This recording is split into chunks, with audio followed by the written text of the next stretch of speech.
Hello, I'm NASA Curriculum Specialist Rochelle Oblak. In this video, I will discuss the What Makes a World Habitable lesson located within the Planetology unit.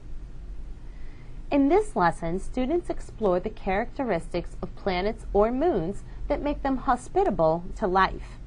Students use pre-printed cards called habitability cards that contain facts on the planets and select moons in the solar system. Included in the lesson is a highly recommended math extension. The activity is called What Makes a World Habitable? It is activity number 3 in the Astrobiology in Your Classroom Educator Guide, Life on Earth and Elsewhere, located on page 23. Teachers need to prepare the cards for the class ahead of time. Print the habitability cards on heavy cardstock paper. Print the image of the plant or moon on the front and the details about the planet or moon on the back. I would recommend that you laminate the cards for future use prior to starting class. Teachers also need to print the student worksheet to accompany the habitability cards. Also included in the lesson is a key discussing the temperature, water, atmosphere, and more about the planets or moons that may or may not harbor life.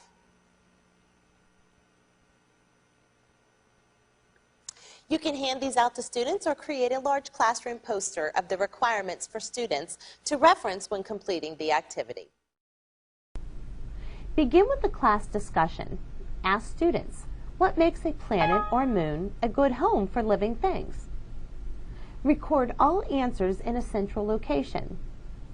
Also, review the requirements for life such as food, water, protection from radiation, suitable temperatures, and so on. Students work to sort the habitability cards based on the requirements for life as they fill in their worksheet. Once they complete this portion of the activity, I highly recommend you complete the math extension activity. While sorting the cards, students learn that the distance from the sun affects the habitability of a planet or moon. At certain distances, sunlight is too dim to be a viable energy source. You can demonstrate this simply by holding a flashlight or a light source at a distance. Light closer up, light further away. As it gets further away, the light is more dispersed. It's the same idea when you sit by a campfire for warmth, you wouldn't want to sit too far away. What students may not realize is that the distance to a planet or moon and the energy from the sun are mathematically predictable. This is the inverse square law and is easily demonstrated using an overhead projector. I have an overhead projector here. In the classroom, you will need to measure a distance from a wall or a board of 1 meter. If you don't have a 1 meter space, you can't alter the size. So I'm going to bring mine in here very close so that you can see it.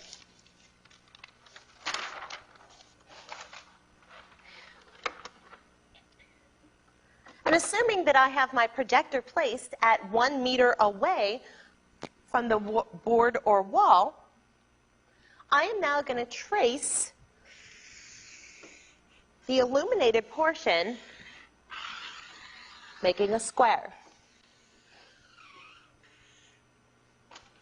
You'll repeat this procedure 2 more times, each time moving the projector back twice the original length. So you will go to 2 meters, 4 meters, and so on. And you can repeat this as much room as you have. When you are finished, as an example,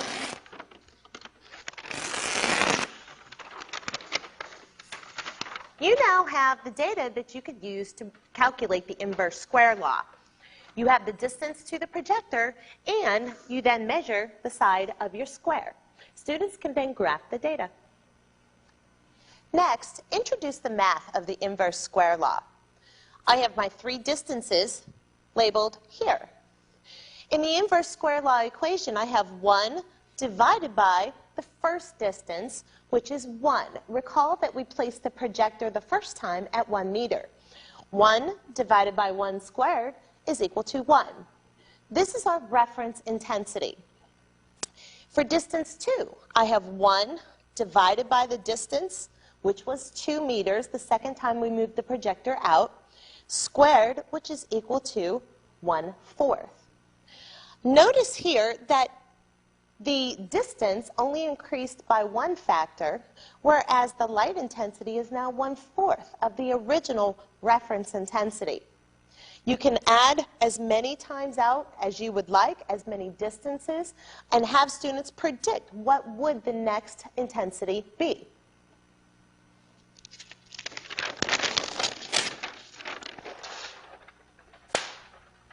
Next, students need to use the light intensity of Earth, which is a known quantity, 1,370 watts per meter squared. Again, this is our reference intensity. You will take that number and complete an example for students. We're going to do mercury. Mercury is 0.39 AU, or astronomical units, from the sun. Recall that 1 astronomical unit is actually the average distance from the Earth to the sun of 93 million miles. Substitute the information into the equation. 1 divided by 0.39 AU is equal to 6.575, or roughly 657.5%. That means that the light intensity on Mercury is 6.5 times the intensity of light to our reference point, which is Earth. You can use this information then to complete another calculation. You take the original calculation that you made on your particular planet, 6.575 times 1,370 watts per meter squared, and you get an intensity of light reaching Mercury of 9,008 watts per meter squared. Students then repeat the calculations based on this example, and then they complete a table in their lab notebook. Many NASA resources allow you to extend the learning for this lesson. For instance, you can look up recent planet discoveries at the Planet Quest site from the Jet Propulsion Laboratory. Locate a planet in another solar system, calculate the amount of light reaching the planet, and then make inferences on the habitability of that planet. Teachers may also want to use the available multimedia resources on the site to extend or even introduce the topic of habitability and the search for life on other worlds. On the Planet Quest site from NASA's Jet Propulsion Laboratory, you can explore recent planet discoveries.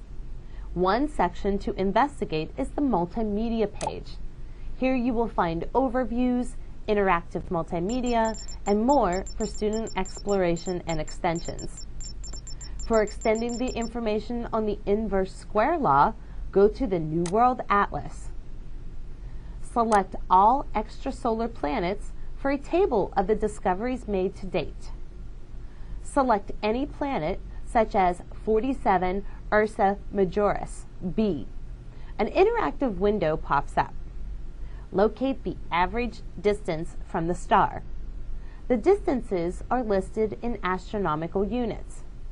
For simplicity, it is best to look for planets that have stars similar to our Sun. Use the chart to browse the stars and look for those with characteristics similar to our Sun. You can also use the interactive atlas.